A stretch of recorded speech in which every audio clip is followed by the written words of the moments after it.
Кітабымыздың 85-ші бетіндегі 4-ші тапсырмаға назар аударайық. Берілгенін оқимын. Бос орындарға тиісті сандарды ата, түсіндір. Балалар, қараңдар, бізге 6 өрнек берілген, онда бос торкөздер бар. Соған тиісті сандарды атап, өрнектерді шығарайық. Белгісіз санға 4-ті қосқан кезде 5 шығады.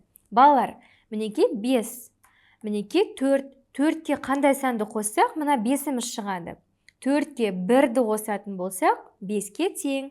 Демек, мұнда 1 деп жазамын. Келесі. 2-ге 5-ті қосатын болсам, 7-ге тең. Үшіншісі, белгісіз санға 3-ті қосамын, 4-ке тең. Балаларым, міне 3. 3-ке 1-ді қосатын болсам, 4 саны шығады. Демек, мұнда 1 деп жазамын. Келесі.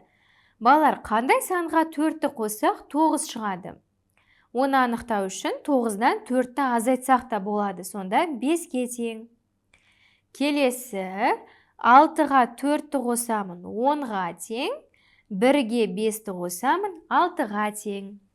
Мінеке өрнектердегі бос орындарды толтырдық. Осымен 85-ші беттегі 4-ші тапсырма аяқталды. Жарайсыңдар балалар.